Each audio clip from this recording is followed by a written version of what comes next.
collectively we helped cultivate for people that we thought were some of the things that just best illustrated America at its finest moments and like some of the greats. Now we're not going to go back and like play old films of the Revolutionary War or anything like that. Yeah, this isn't Ken Burns. This isn't Ken Burns. Yeah. We're going to be much more zoomeristic about this, but I think you're going to agree with us on all of these. Hardworking Americans know when it's time to roll up our sleeves and get the job done. Now is the time to unleash our nation's energy to create jobs, secure our future, and make life better, more affordable, and full of opportunity for all Americans. That's the power of America's oil and natural gas. Learn more at lightsonenergy.org. Paid for by the American Petroleum Institute. Ladies and gentlemen, your attention, please. Keep the faith, hold the line, and own the libs. It's time for our main event. It's Independence Day. Happy 4th of July to all of you. I'm Josh Holmes, along with Michael Duncan and John Ashbrook. That's a nice little patriotic deal here. Oh, yeah. Look at that. You It's a love heck to of a hear way it. to start. It's one of our favorites. It gets you in the mood. You know, everybody's got their favorite holiday. I think 4th of July is as good as it gets, fellas. And you no better way to start it than with John Philip Sousa. But, you know, I mean, look, you grow up like we did in the Midwest. You get cold winters, prolonged chilly spring. You get into the thrust of summer. Everybody's ready to celebrate, get out on lakes and shoot off some fire. Yeah. I mean, it's like as good as it gets as a kid. Some of my best memories are 4th of July memories. Yeah, it's true. I remember one 4th of July, we went down to southern Indiana, like rented a cottage like there on the river, and I spent the whole 4th of July dragging a canoe from the cottage down to the river and going across the Ohio River into, I guess, Kentucky. Yeah. The heavy current. Exploring the wood like I was Lewis and Clark by myself. You like, that's a heavy decision for a parent to send a young Duncan. How old were you? 11. 11. Okay. And then I found a giant like snapping turtle, put it on the canoe, and rowed it back to the. Look what I found. They're like, kid, get away from that mouth. And then we ate hamburgers and we watched fireworks. Yeah, and everybody has too much to drink, which is absolutely terrific. I mean, I recall uncles in the past where you set up the fireworks or whatever, and remember you have the tube. Mm-hmm. It's like precariously wedged between two non-permanent objects. No, like this thing could tip over in your direction at any moment. And always did. Yeah, then it's like a Roman candle coming at your face. Exactly, and if it was loaded a couple of times, like you would just have bottle rockets just spraying the crowd indiscriminately. It led a lot of people to think dimly on fireworks, but I don't. No. Until I had a dog, and that was problematic. And kids, it is what it is. But I'm back. I'm now in a spot where I just fully enjoy all of 4th of July. Burgers, ribs, get the grill going, get the music going. Like, it's time. Mm-hmm. We got a hell of a show for you. We're going to give you some entertainment, maybe, hopefully, a little inspiration on what you ought to think about and what you ought to do here on the 4th of July. I know we all think about, what are the most patriotic, sort of just straight up America stuff, right? Because it feels like the last couple of weeks has just given us a real boost on, like, America's back, baby. We're back. Yeah. It just feels, a leader of the free world, just like, don't fuck with us. We're the United States. Right from the origins, when we told the redcoats to beat it. Mm-hmm. You know, like, that's who we are, and it feels like that's where we're back. Well, also, it's just, I think, important, especially for our younger viewers, to, like, understand and honor that heritage. Totally. You know? Yeah. Like it didn't start yesterday. Yeah, it did. Americans have been doing this since, we told the British to fuck off. And, precious few of them are hearing this in school. Right.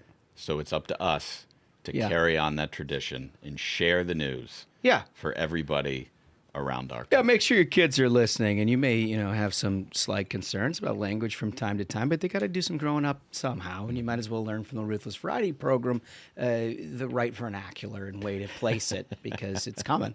It's better to learn from the best. That's right. That's So- exactly. Anyway, there it is.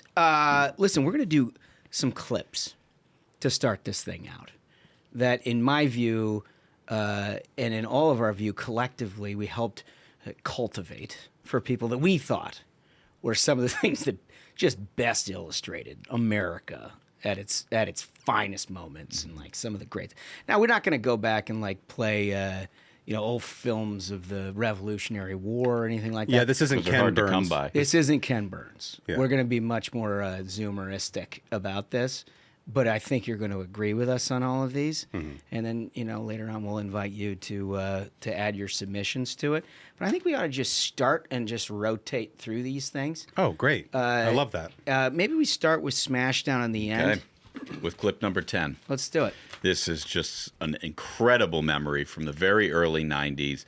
It is Apache helicopters flying over the Hooters 500 race. Spaghetts.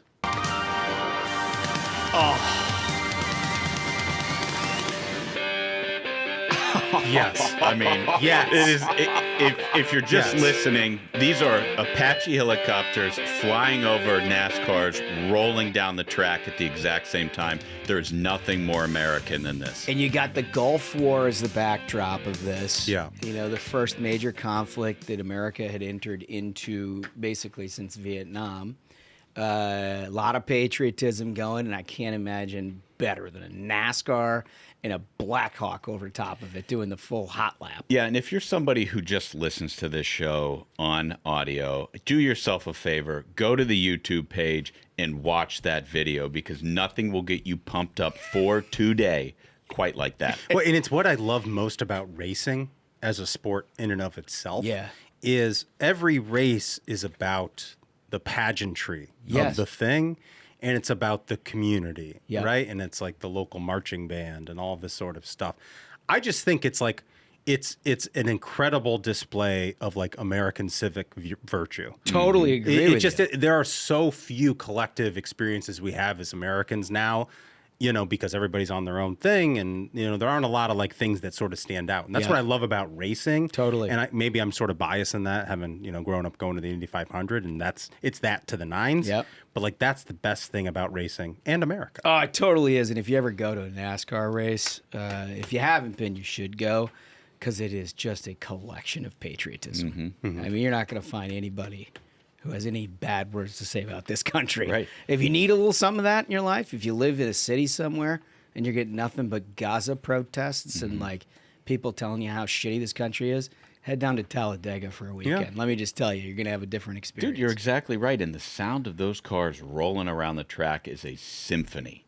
It is a testament to human ingenuity. Not a single electric car rolling around that track right. because it couldn't keep up. Sweet, sweet Sunoco fuel. Duncan, what else we got? Okay, this one's a personal favorite. After 9/11 and America comes back stronger than ever, more united than ever, and there's more on that here later. But one of the greatest moments in sports, I think, was that Thanksgiving halftime show. This was the Cowboys and the Broncos were playing on Thanksgiving. Thanksgiving football is an American tradition That, in and of itself. Yeah. In and of itself. Yep. It's just something we love as Americans. And then you throw in Creed. Let's go to that clip. Yeah.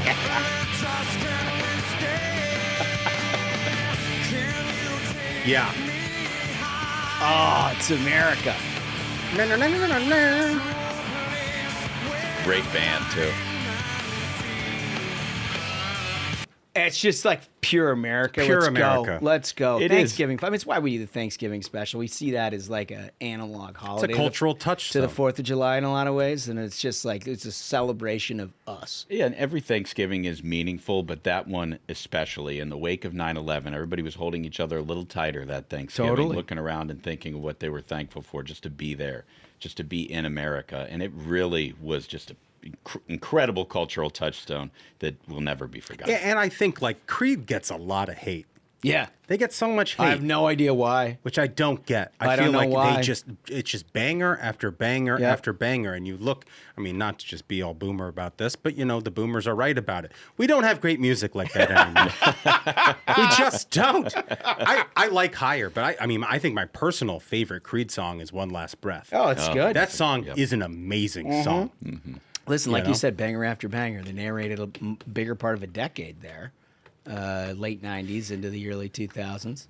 So I've got this thing that I want to do, which is sort of a psyop on TikTok. Have I ever told you guys about this? No.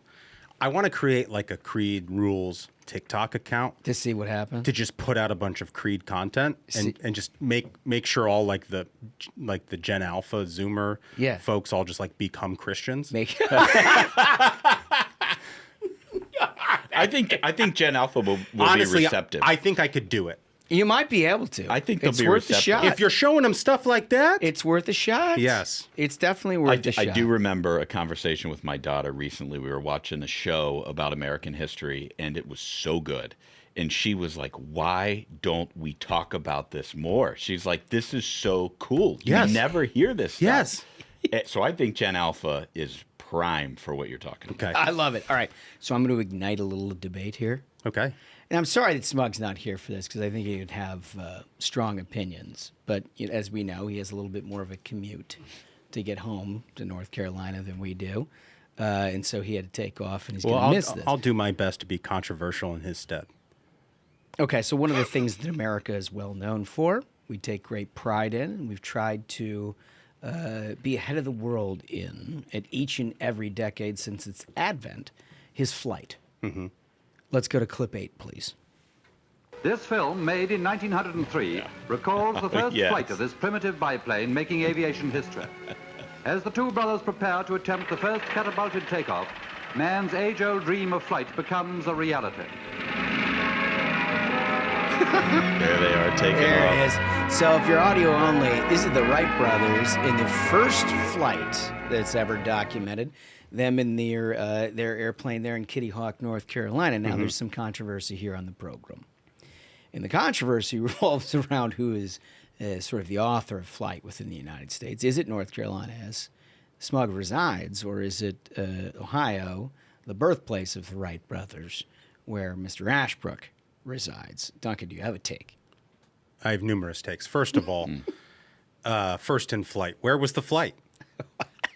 Okay, the flight was in North Carolina. So I think North Carolina is first in flight. I think that's obvious. It's Kitty Hawk. It didn't happen in Dayton, where they had their facility where they were learning and all these sorts of things. I would also add, not for nothing, but Wilbur Wright, the older brother, was born in Indiana. Oh, he's Not taking Ohio. claim. He's taking claim. Not Ohio. So now look, I'm not an unreasonable man. I'm willing to accept a concession to this, but I would ask my friend John Ashbrook, unless you want me to just say North Carolina is first in flight, you have to say Ohio and Indiana share the title. Oh. Mr. Ashbrook, your rebuttal, please. You know what? I'll take the second charge There we first. go. Okay. Because what separates Ohio and Indiana is merely a border. Is this tri-state pitch? It is a cultural... There is cultural cohesion between those two states that we don't often admit to. Do you have buildings over 5 stories high? We do, but in fairness, Okay. so does Indianapolis. Yeah. Oh, look at that. Look at this. I do- Wow. I He's do- trying to diffuse this. An olive branch. No, trying to I'm not diffuse going to it. diffuse it because Michael is wrong. It's not North Carolina. I have 2 quotes for you. One is David Burge, Iowa Hawk blog. He is a very, very intelligent guy. receipts. And he tweets, "My occasional reminder that North Carolina claiming credit for the Wright brothers is like the moon claiming credit for the Apollo program." That's quote number 1. That's pretty good. The other quote I will offer you is the Wright brothers themselves, who said, "If you want to succeed in life, pick out a good mother and father and begin in Ohio." My God, he came ready. He came ready. He came ready. We're very proud of the Wright Well, look, brothers in Ohio. I'm glad you are proud of it. And maybe you are first in flight, but I think more important than flight is the automobile, and I don't think anybody does that better than the state of Indiana. And the showcase race, the Indianapolis 500. No, it's a great I mean, race. Michigan would, but you can claim there too. Well, yeah, Henry Ford, obviously. Yeah. And he did a fantastic job. Sure. But all I'm saying is, in Indiana, it's the Indianapolis 500. In Ohio, what's their track? Mid-Ohio. Folks, it's in the name. Dude, I love It's mid. It's mid. It's just mid. Ohio. I do love cars, but they are limited to roads. Airplanes have no limit. And you know what else has no limit? Space. And you know who the first person to ever walk on the moon was? A guy named Neil Armstrong from Wapakoneta, Ohio. Well, this is a good American discussion, the kind of which Midwesterners like to discuss over, a couple of cold Krispies and some ribs. Notice states we didn't mention in this conversation: California, New York. Oh, here we go. States on the coast are just sort of sucking off of what the Midwest provides every single day. Yes, let's go. It got graphic there for a minute. All right, so when we come back, listen, we got 7 more of these bad boys. This is the best show. We got 7 more of these bad boys, and then we want to get some other stuff in here too right after this. Okay, folks, time to sound the alarm. Trump's big, beautiful tax cut is coming down to the wire in Congress, and my friends at Americans for Prosperity want your help to get it across the finish line.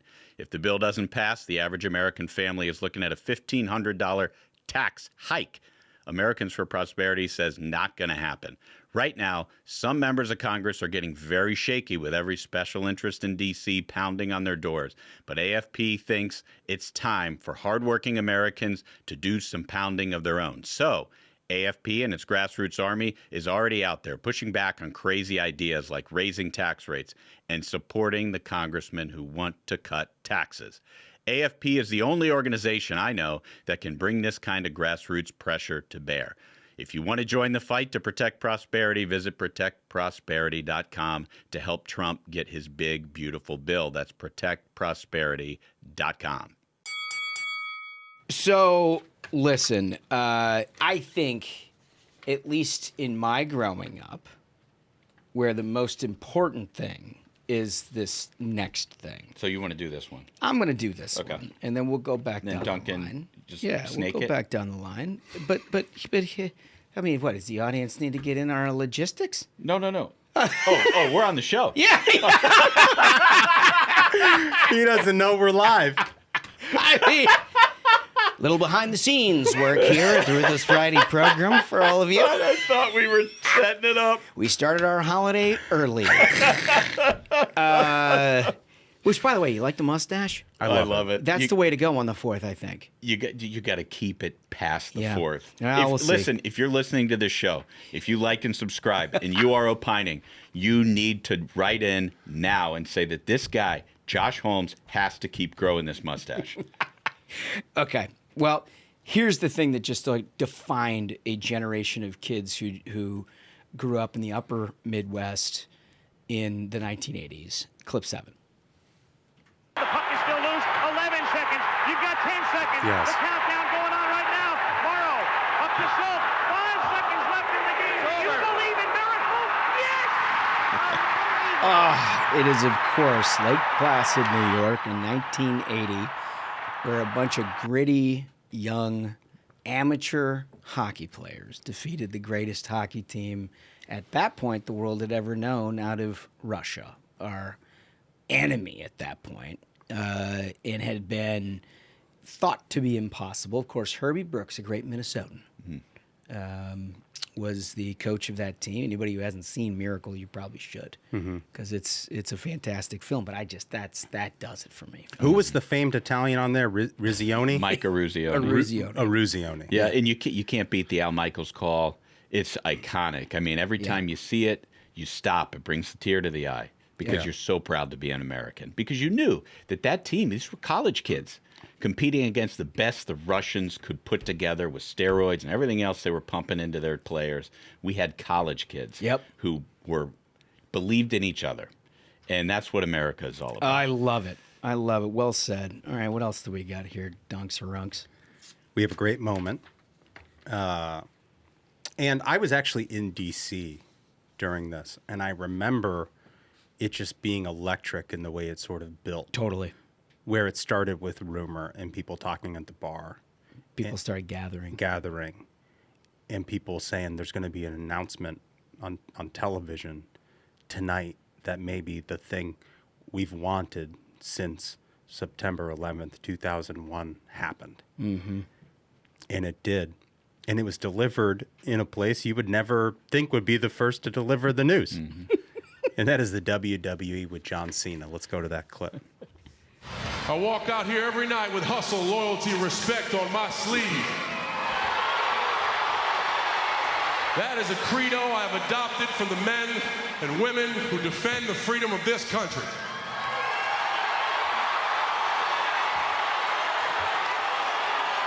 We have caught and compromised to a permanent end Osama bin Laden. It's incredible. Yeah. It's so good. It's just electric stuff. His choice of diction there is very interesting. Caught and compromised to a permanent end. To a permanent end. You know? It's like he was trying to make sure they didn't take him off the air. Like, if I was him, I would want to be like, yo, we put two in the chest and one in the head in this guy. Oh yeah, you'd want to get crafty about it. I mean, but look, for those of you who are younger, you probably don't remember the anxiety about all of that. And to the extent that you remember this, it was like, yeah, we've been hunting the guy for a long time. That was an end point to a very difficult part for this country over the previous 10 years. That, like, once again, like these moments that we're talking about, it restores your faith in we're the greatest country in the face of the planet. Mm-hmm. It felt like a collective sigh of relief from the American people. And I remember watching it live on television and then looking out the window of my apartment and seeing people streaming down 16th Street to the White House. Yeah, it was just an absolute, like, pandemonium outside. And then unlike everything else you see around the White House in recent days, where it's all just protests and some one niche cause after another, it was just American flags. People were just high-fiving. It was just USA. We did USA. Everybody was pumped. I remember the word started spreading on Twitter. A very good friend of the program, a guy named Keith Urban. Oh, yes. He tweeted, "Hot damn, I think they got Obama," or something to that. Yeah, something to that. Yeah. Jeez. What are you doing there, John? My God. Mistake. We're a partisan show, but not that partisan. You know what I mean.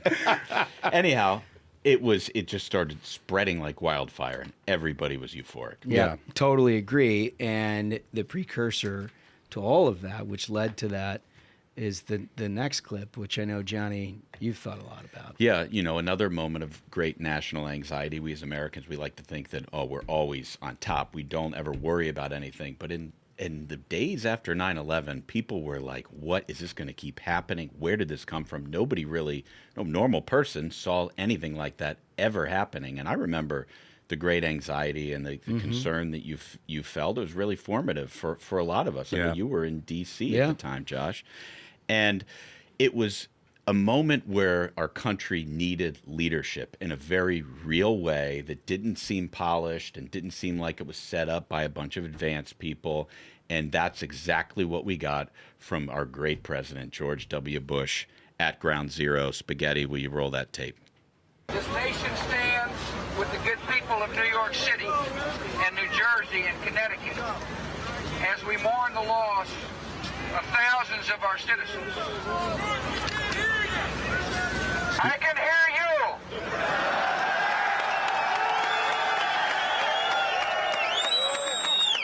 I can hear you. The rest of the world hears you. And the people who knock these buildings down will hear all of us soon. I mean, just an incredible moment that none of us will ever forget. No. And he saw the opening. He was like, people need to hear something. He grabbed the bullhorn. He stood up on the platform, on the truck by himself. He came up with that idea because he was the right leader at the right time for our country. Yeah, it's true. In moments, I think throughout the course of American history, look, we've had good presidents, we've had bad presidents, we've had good leadership, we've had bad leadership.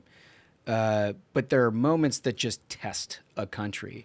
And the one really unique thing about the United States is that we have always, at that particular moment in time, had a leader who just sort of got it, right? And like, I don't care what you think about George W. Bush. He is the exact right guy at that right time with total authenticity to deliver that and reunite a country, right? I mean, I think about this like after the Butler stuff with Trump or whatever, and you just see how history unfolds. And like, this country is really amazing in that regard, where you get the leaders that you need at exactly the right time. That is a perfect example of it. It really was. Because we could have gone real sideways. Yeah. This country had not been attacked since Pearl Harbor. And certainly not mainland USA, certainly not the financial capital of the world. And there was a sense of unease. And that sort of rallied everybody else around the flag. I mean, the guy had like a 90% approval rating after he did that, for people to say, no, like, now we're your consequence. Yeah, and what was so special about that moment, you know, in the years after, there's a lot of second guessing about the policies that came after that moment, and there's a lot of questions and conspiracy theories about everything that led up to 9/11. But all of that aside, at that moment, we were united as a country. Everybody came together, and that was just so special for America. And I think everybody listening to this show is hopeful that if something like that happens again, everybody can come together again. Totally true. Totally true. All right. The next one, Dunks, if you wouldn't mind doing this one of my personal favorites. Just an epic moment in history. Yeah, I would say personally, I love America so much. The antithesis of that is how much I hate communists. And that is why I love this next clip, because this is the end of the Cold War. Let's go to that clip. Clip 4, please, Spaghetts. General Secretary Gorbachev, if you seek peace, if you seek prosperity for the Soviet Union and Eastern Europe, if you seek liberalization, come here to this gate. Mr. Gorbachev, open this gate.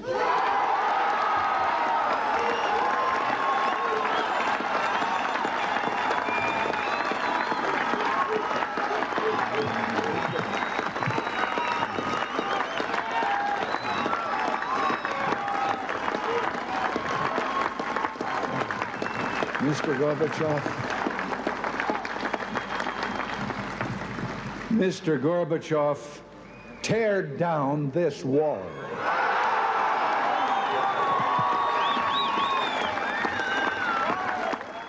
Oh, it's just such good stuff. It's good stuff. I think my favorite thing about it, and I think Reagan delivered this better than really any Republican president, is that it was an aspirational, inspirational message. Well, what he was asking for was unconditional surrender of your failed political project, communism. Yeah.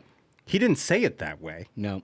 He said it in an inspirational way, tear down this wall. Yeah. But what did it essentially mean for the Soviet Union was that your experiment here in Germany failed. Right. The people don't want this. Right? Yeah. And isn't that just such a great moment? It is. And you don't see an awful lot of world leaders anywhere that go to somewhere and do something like that as not a fait accompli. In other words, not something that's already been prearranged. Right? That all of this was just going to end. He ended it. You know what I mean? That's a very different thing. There's a stagecraft to politics where you show up and you cut the ribbon. Right, Yeah, you know? yeah. And this was not a cutting the ribbon. This was a demand that should be adhered to, and it was. Yeah, and I think a lot of people don't even know about that context. They just assume it's another speech. You know, oh, Tim Walz shows up and does something. Like, this is not what that was. That's not what that was. And it was like 40 years in the making.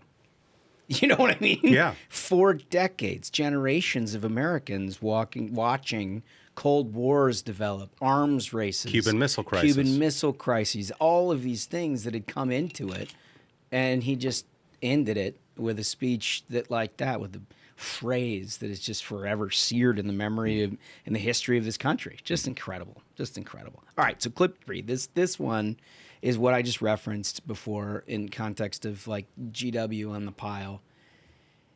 It had the same feel to me in many ways. Very different context, very obviously different amount of implications in terms of loss of life and things like that.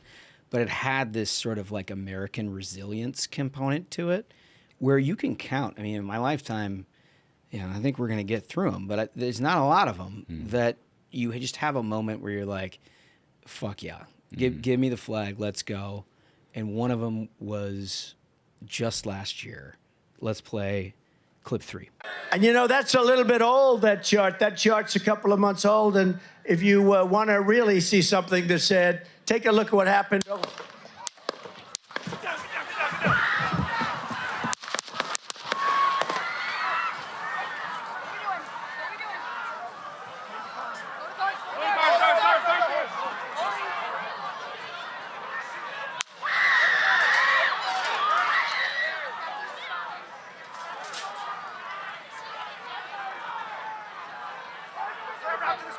Moving to spare. Hold. When you're ready. On you. Ready. Move. Up. Move. Go. Up. Hawkeye's here. Hawkeye's here. Move it to the spare. Spare, get ready. Spare, get ready. We ready? Shooters down. Shooters down. Are we good? Shooters down. Shooters down. Are we good to move? Shooters down. We're good to move. We're clear. We're clear. We're clear. We're clear.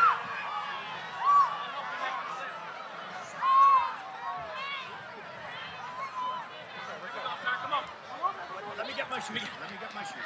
I got you, sir. I got you, sir. Let me get my shoes, sir. Hold that in your head. It's bloody. So we gotta move to the bus. Move to the bus.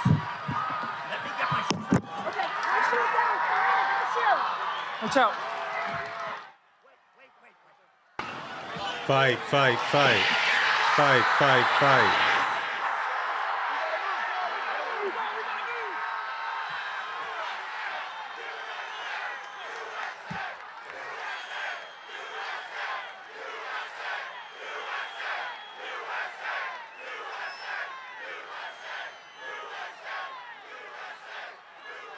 I mean, it's so iconic in so many different ways.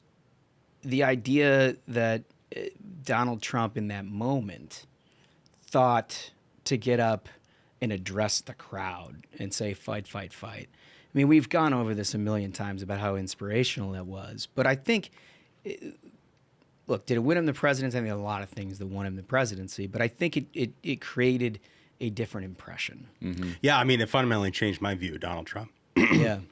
You know, it's tough still to watch that. Like, honestly, I get kind of emotional watching it. I've definitely criticized Donald Trump a lot and disagreed with him on plenty of things. But watching that, I remember watching it actually happen. And it sort of fundamentally changed your opinion of the man and what we were doing. Mm-hmm. Yeah. Yeah. You know what I mean? And why he was doing it. Yeah. Which I think is also a big part that he conveyed to the American people. Yeah, another example of the right guy at the right time when our country needed it. He stood it just the same way that George Washington stood up in ways that we will never understand because we've never met him. We didn't live at the time that he lived, but we can read about him in history books. Donald Trump, when he stood up and he said, fight, fight, fight, it is the opposite of everything that was preached to us over the previous 4 years, where we're supposed to be deferential to everything else in the world. And he was like, no, this is America and we stand for something. And I am going to personal safety aside, personal interests aside. Exactly, dude. It is. It's a little emotional to watch that. It's still tough to watch the thing, Yeah. I don't know. But it just permanently changed my opinion of the guy. The fact that he had the presence of mind to stand up, not knowing that maybe there's another shooter, he doesn't know that there's not somebody else laying on some rooftop about to take another shot at him, but he didn't care. He stood up. He knew that what he was doing was much more important than his own life. It's a transcendent message to a country that needed it. Yeah.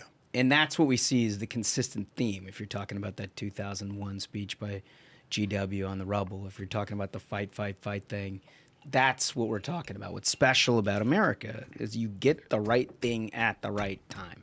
It reminds us of the people that told the redcoats to fuck off. You know, that we are just, this is who we are. Right. And we're going to do it our way. We may disagree in the family from time to time, but like, don't test us. Don't question our resolve. Like, it's right there in our national anthem. It's like through the entire battle. Yeah. Yeah. Our flag was still there. Flag was still there. So don't fuck with us. Totally true. God, I love this show. This is fantastic. This is exactly what we're doing. Do you want to take this next one, Smasherton, or do you want Dunks? You go ahead, Michael. Okay. You know, so my grandfather fought in World War II, and you know, he was in the Battle of the Bulge, you know, on the Western Front and all that, and it was horrible. And the stories he told me were were terrible. But I think there's something about the Pacific Theater that is horrifying on a whole different level. You know, it was a different type of warfare. The profound loss of life in a very foreign land. And the enemy was fundamentally different. And the way that they fought was fundamentally different, which is why I think in our minds, the moment where we raise that flag on Iwo Jima sticks in everyone's memory. And for that, we got to play the clip. Yeah, man. It's just so good. That's for our audio only, that's the flag going up. The iconic photo and video that is now enshrined in Arlington, Virginia, of that flag going up. It was so symbolic for so many reasons. Well, it was just an entirely different type of war. I mean, you're fighting over these islands. It's not just Iwo Jima. It's Midway. It's Guadalcanal. Right. And if you read the accounts from this, Pacific Theater, it was just the carnage. To gain feet. Yep. You know, to get to the top of a hill. Just terrifying stuff. It was brutal, and we know so much about World War II. There have been so many popular movies over the last couple of decades, Saving Private Ryan, Band of Brothers, that really sort of lifts up the European theater in a way that the Pacific hasn't been. I mean, if you're looking for books to try to get a little bit more information about what happened in the Pacific, there's a great book, Helmet for My Pillow. There's another great book, With the Old Breed. You should read That's the one you books. told my dad to read, With the Old Breed. He loved that book, by the way. It is such a good book, and it gives you a picture of the Pacific theater, and it tells you everything you need to know about how different it was. Hopefully we learn a little bit more about what happened in the Pacific in the coming years, because it was brutal, and the guys who were there did an awful lot to keep our country alive. Yeah, 100%. Absolutely true. Johnny, you want this last clip that we just sort of cultivated here in the Ruthless Variety program? Because you feel like you may have referenced some portion of it earlier in the show? Well, like all good things, this clip begins in Ohio. God, unbelievable. It just doesn't. It does. It just doesn't. It does. It begins in Ohio and it ends at the moon. Famous line. Spaghetti. Famous line. Ohio, we have a problem. No. There was no problem with this mission, my friend, because Neil Armstrong, son of Wapakoneta, took steps on the moon. Spaghetti, why don't you roll that clip? I'm going to step off the limb now.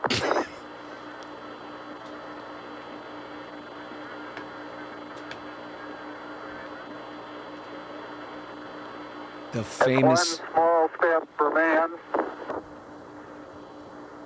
One giant leap for mankind. It's just incredible. It was such an incredible moment, not just in American history, but human history. And the part of the clip we don't have is when Walter Cronkite was presenting it on the news, and he takes his glasses off and he starts to cry. Yep. Because he knew the gravity of that moment. Totally. He was not acting. Totally. He was reflecting what everybody gathered around TVs all across the country were thinking while they were silent, just looking at this happening on television, dumbstruck that humanity had found a way to walk on the moon. They didn't have this. Yeah. You know, they didn't have an iPhone. They had gigantic computers the size of warehouses, and they had people who were so smart that they could do calculations by hand with a pencil on paper to get these guys to the moon. Another movie, I mentioned books in the last segment. If you've never seen The Right Stuff, you got to watch that movie. It's also a good book. I think that like the unintentional narrative as you go through all these things and you're like thinking about ties that bind that we've just discussed. I've been thinking about this too. Is when it came. Yeah. Right? I mean, I think the part of the reason you had Walter Cronkite crying, one, it's a huge human achievement. It came at maybe the most tumultuous, other than the Civil War, the most tumultuous time in American history. You're talking about Cuban Missile Crisis. You're talking about the assassination of JFK, RFK, MLK. You're talking about Chicago burning down during Democratic conventions, Vietnam protests overwhelming the country, everyone losing faith in America, even if you were the most pro-American, which, as we know, at that point, our grandfathers who fought in World War II were still around and probably were just dumbstruck at what their country had become. And then you get something like this. It comes at the perfect time. It does. I think it's important to say, especially for the younger viewers out there watching this, is like you're the inheritor of the greatest country on planet Earth. Yeah. Your ancestors rebelled against the strongest empire in the world. We put a man on the moon. Yeah. We were the first in flight. We defeated the evil empire, the communists, and the Soviet Union. Like that's your legacy. We inherited that from the people who came before us. And God damn it, be proud to be an American because we did all of those things. Yep. Especially in the culture today where we're supposed to apologize for everything. Don't. Don't. And, you know, look, you get a lot of conjecture back and forth about people like, good God, can you imagine if we had a 9/11 today? Or can you imagine if you had to sign a Declaration of Independence with this group of jokers that we've got, you know, sort of representing our country in one form or fashion? I just have faith. Like, I just have faith that we'll figure it out. I mean, we spent a lot of time in government service during, you know, the two big things in my lifetime are 9/11 and the financial crisis of 08. You make an argument about COVID, although I think that that's in a different category. But times where you actually wondered whether or not the country could withstand what it was that was going on externally. Yeah. And we figured it out. We figured it out. Took a lot of leadership, a lot of unsung leadership, always. You know, it's not always like it used to be in the 40s and 50s and whatever, where you've got, you know, Douglas MacArthur and unconditional surrenders and, you know, that kind of thing. But we do it right. We figure out how to put people where they need to be at the right time. And I think we're there. I think you're exact. This is very well said, fellas. It did take great leadership, but it also took great regular people. Yeah. You know, we don't know the names off the top of our heads of every guy who was raising that flag on Iwo Jima. We don't know the hell they went through to get to the top of that hill. We don't know. I mean, the astronauts were superhuman, but they weren't rich kids from, you know, some private school somewhere. They were from all over the country. They had something special inside of them. And so, like, the greatest thing about our country, yes, we have great leaders, and Donald Trump saying fight, fight, fight is very inspirational. But what I care about are the people he inspires. He says something to get regular people, just like us, to do more than we think we're capable of doing. That's really well It's a good said. point. It's really well said. So that brings us to our question of the day was, what's your pick for your favorite American moment? Believe you me, we had a very difficult time winnowing down the 10 that we've There's given so many you. more. And we have so many more. And even things like, remember Whitney Houston? Oh, that was incredible. Singing the national anthem when we first went into the Gulf War. Yeah. And like everybody was like, grab a flag, let's go. Yeah. There was all this concern that venue might have been attacked that night. Totally. Yeah, or George W. Bush with that first pitch at Yankee Stadium. Yeah. You talked about this in our production meeting today. Yep. It's like, man, you could go on and on and on here. Totally. Pete Rose, 41-92. Oh, yeah, here we go. Unbelievable. You knew he had to jump the shark at some point. Good God. Another quick note from our production meeting, because I think this is very funny. We closed it on the moon landing, which I think obviously was the greatest achievement in the history of mankind. Lee maybe tried to get it to be Iwo Jima. And I was like, Okay, well, you're a little biased because you're a Marine. He was shoving his stuff in there, wasn't he? And his point back to me, which was fucking hilarious, was like, no one was trying to fight you on the moon. You know what? He makes He kind of makes a good point. He makes a good point. He makes a good point. Yeah, nobody was trying to kill you up there. That's a good point. I mean, just the vacuum of space, but, you know. Well, and all of the camera work that they did in Yuma, Arizona really made it look terrific. Dude, don't get Ashbrook going.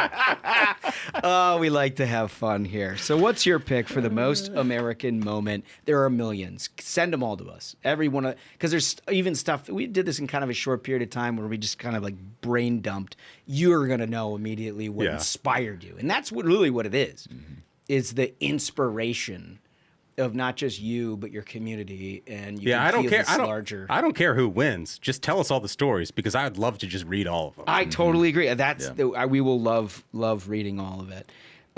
When we come back, or we don't even need to take a break, do we? Let's not even take a break. We're just going to get your comments from last episode, which is yesterday.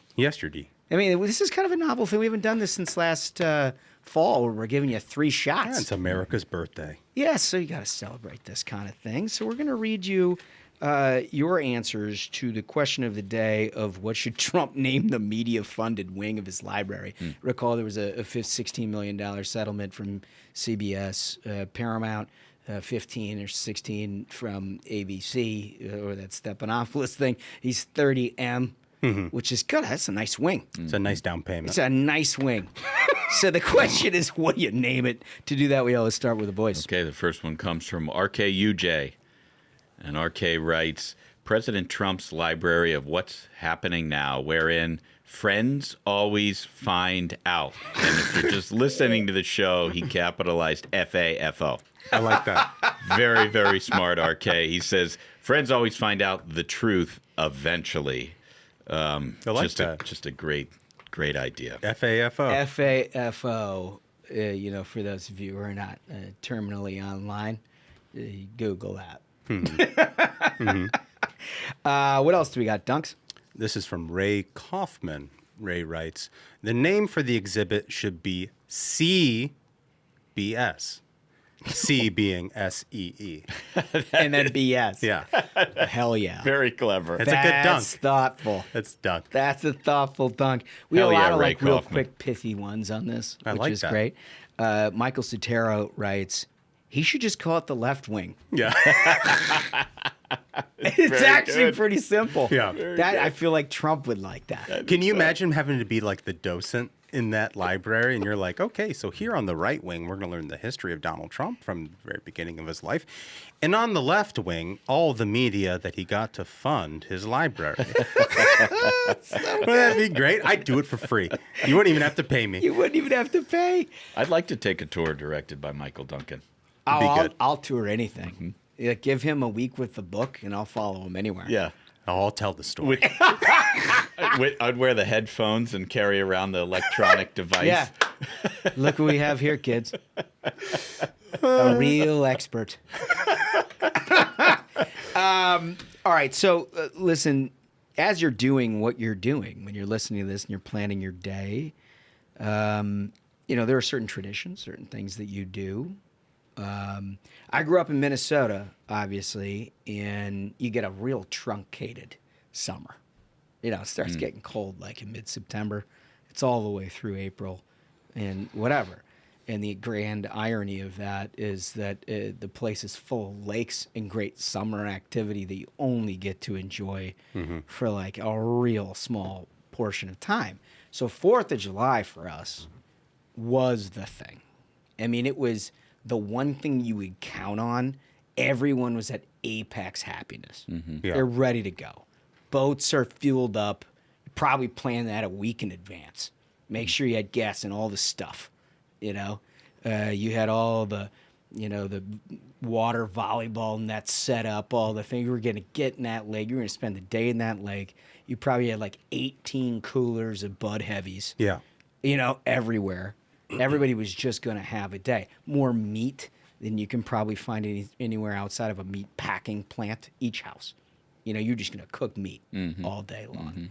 and then you'd go down and you just party balls. And it started like, you know, when I was a kid, where I would go to Canada for the summers, and my dad insisted on the 2nd or the 3rd of July of driving back home and going to the United States and celebrating with our friends back where I was in Minnetonka.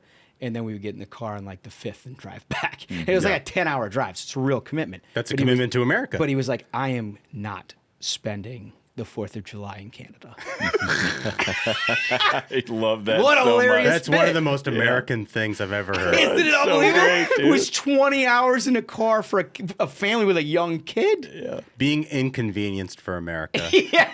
That's patriotism. It's so good. Sends What do you a guys, what are message. some of the memories you guys have? Well, I already told you the canoe story going across the Ohio River, but Must have been an indelible memory. it was an indelible memory. It was, because I'm a pioneer. But yeah, I mean, grilling, Yeah. family, Just food and fun. just kind of running, like Yucks. running around, Yeah. around, no shoes on, Yep. in the backyard, in the grass, like playing games. Yep. You know, with your, playing flag football, screwing around in the backyard, somebody's grilling. Yep. You know, that is the 4th of July for me growing up, and I hope to have that, here today. Yeah. And I got the new big green egg. I'm very excited for you to test this thing out. You're going to love it. I'm not exactly a seasoned expert like you are, so it's gonna be a trial and error. It takes period. a little bit. I'm gonna try to work. I have no doubt that you're going to be I'll figure it out. a high chef by the end of this. Well, I've done Michelin level. I have read a lot of Reddit forums. It feels like that informs an awful lot of your personality. I just don't like to. Well, I have a little bit of OCD, I would say. You don't say. You're kidding. You don't say. I just don't like to do anything unless I feel like I know every single angle of the thing. Yeah. And so I've done a lot of research. The kind of guy that reads the instruction manual before he starts the assembly. Plans for every eventuality. Well, look, there's a reason my son is so good at Legos. Okay? We follow the instructions. So that's what I'm going to do. They wouldn't have him in there if that's not how you did it right. Exactly. Fair enough. Smash, what do you think? Well, I love everything you guys talked about. The grilling, maybe a pop or two, having fun with friends and family. But one thing that's always very special the 4th of July is fireworks. Yeah. And when you're a kid watching the uncles shoot off fireworks, you can't imagine anything better than that. It's true. Until you become an uncle. And you get to And be you the can guy do who it. shoots off the fireworks. And it is just the greatest experience ever because every kid is glued to it. Oh, they love it. And all they want to do is watch it. They look forward to it for like weeks. And you can understand immediately the alarming component as a parent in seeing the fascination with fire Yeah, right. for the kid. Because Right. they really are. You're right. Like you start the firework thing, they're like, I want that. Yeah. Yeah, right. They're all over it. Right. Which, left unattended would be a real problem. Right. And then inevitably, as we said, the uncle will end up shooting a stray one across that catches another uncle on the back. And Yeah. next thing you know, you got a problem. But what you just described is why sparklers are such a great invention. Yeah. Because the kids watch and watch and watch, and they want to try something, and then you hand them sparklers, and they get that fix. Feel like they got it done. Yeah. Yeah. It's just a wonderful day. And we told you all on the front end why it is that you should be super proud because of the day. But there's also this added element of family and where you grew up. There's nostalgia associated, I think, with 4th of July in a way that not every holiday has. I mean, Christmas is one that's very nostalgic. But that one is, I think, for a lot of people, particularly where we grew up, where you just, it's apex fun. Yeah. Apex fun. Yeah. And so you just remember it, and it sticks with you. I know all my boys, Hans and all the crew, they're probably out in the lake. They're probably at Maynard's already. I'm jealous. They are? You think they're at Maynard's? I'll bet they're there right now. These guys are so lucky. We had a few pops in Maynard's. Yeah, we did. I bet they're all out there right now. They're I'm just jealous. thinking about how, what's the limit that they can get to before their wives start dragging their asses home. The amount of money I would pay to be able to get a boat and tie it up at Maynard's right now and have a few pops. I know. Yeah. Heaven. Yeah, well, I know you guys are listening, so happy 4th to all of you. Listen, we've got a couple of things we need to take care of here before we sign off on the 4th of July. the one most important part is that our beloved Spaghetts is moving onward and upward. He will be in the United States Senate with a job, but he's been with us. Gosh, how long has he been with us? Oh, Almost 2 2 years. years, I mean, yeah. you've known him and loved him as our fun-loving Italian here. Spaghetts, come on up here. This is his last day at the Ruthless. I'm glad Variety I'm program. going to give you my microphone. I'm glad we're doing I'm gonna this scooch over. because we can prove that you're real. Yeah, and I know what you're thinking. If for you YouTube viewers, you're sitting here and you're thinking, well, that's the only redheaded Italian I've ever seen in my life, which is what I thought. But I can assure you, when you listen to Spaghetti speak, he's Italian through and through. Hey, a pizza pia. I love the pizza pie. Yeah, he's leaning in. I appreciate that. Spaghetts, man, it's been a pleasure having you on the Ruthless Variety program. You've seen and overseen an awful lot of growth here on this show. We can't thank you enough for your efforts. Some lighthearted ribbing from time to time, which you always take in good humor. Always in good humor. Yeah. It's been an honor. Yeah, Honor and a pleasure.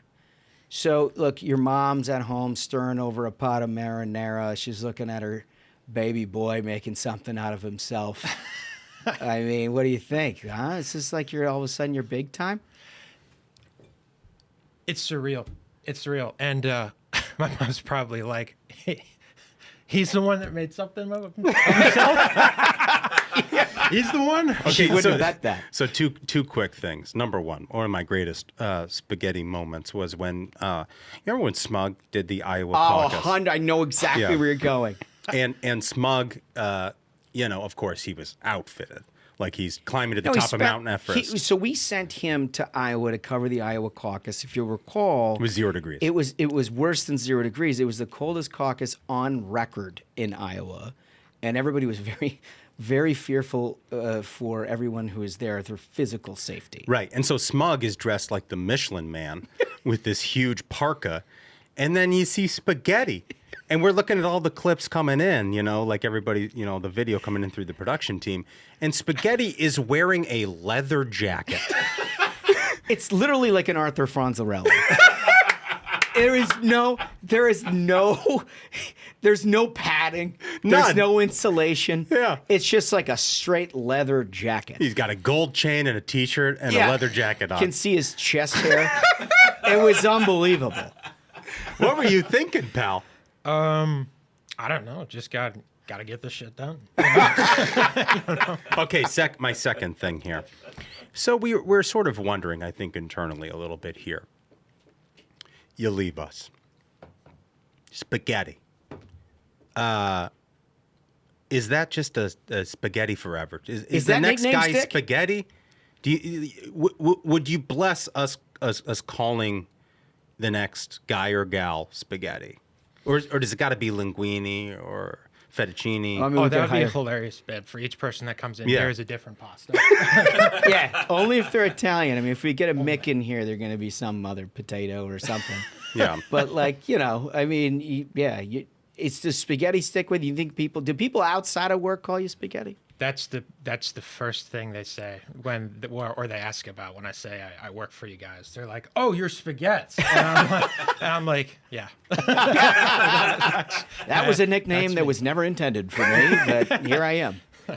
A much welcome nickname. Much welcome nickname. I loved it. I love it. Listen, pal, you have meant the world to us. We really appreciate everything you've done for us on the Ruthless Variety program.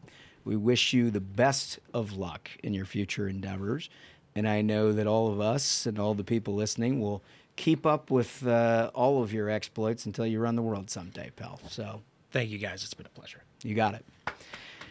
All right, so that's the Nikki deal. And listen, my sense is you're probably well on your way to having the best 4th of July that you've had in an awful long time. Lord knows we passed a big, beautiful bill. We bombed Iran. We restored America to its rightful place as the leader of the free world. The economy's ticking up. Man, it is a good time to be alive, and it's a better time to be an American. So thanks for joining us. Remember, like and subscribe here on the old YouTube. Tell your friends about us. And with that, fellas, I think we did it. I think we did it. Unfortunately, we don't have Smug. I think it's only appropriate on this 4th of July we kick it to Hollywood Hen. Another banger of an episode, folks. So until next time, minions, keep the faith, hold the line, and own the libs. We'll see you on Tuesday. Stay ruthless.